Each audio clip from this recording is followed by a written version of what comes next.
The man with amnesia finally understood his heart. He loves his own wife. Hearing a confession 5 years late, Sophie could not hold back her tears, but she feared repeating the past. Paul's eyes grew wet. He could not bear to be apart from his wife, and he knew why she was unsure. So he went home and urged his mother to accept Sophie. She stayed by his side not for money, but to help him protect the company, and never bring up Ellie again. His mother was stunned, angry that her nephew and Ellie had misled her. To stop his power-hungry cousin, Paul worked through the night. He suspected the lawyer who helped him like Sophie, saying he stayed to see her face more, and suffer the grind together. The lawyer laughed despite himself. Paul kept urging him to give up that crush. They bickered yet kept at it. Paul finally found proof of his cousin's misconduct, but for the sake of family, he could not bring himself to report him. He hoped his cousin would turn back and admit what he had done. Martin pretended not to understand, then told Paul to leave his office. He said he was the acting chair now, to get back at an old flame. He forced himself to hand back the apartment keys, saying he would not need them anymore. After 8 years, Paul came there again. Old memories rushed in, back when he was leaving to study abroad.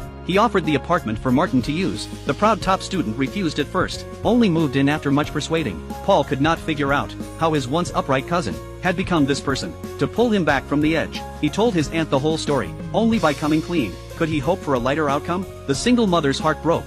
She cried, asking Sophie what to do. Sophie stayed to comfort her. She alone knew why Martin had changed. Years ago Bella married someone else, and it wounded him deeply. After all this time, you owe him an apology. Do not let him keep going wrong. After much struggle, Bella knocked on her first love's door, and urged him to turn himself in. She admitted she was wrong back then. She caved to family pressure, and married someone she did not love. Martin refused to hear those empty words, blaming everything on title and status. Some roads have no easy return, like the one he was on now. Living with his jaw set and pushing through, Bella asked him to forget her weakness, and start again. There are still many people worth his care. Her sincere words reached him. The man trapped in the past grew teary-eyed. Clinging too hard had led him astray. For a moment he seemed to let go. With his cousin at his side, he walked into the station on his own. The person he owed most was the mother who raised him with all her heart.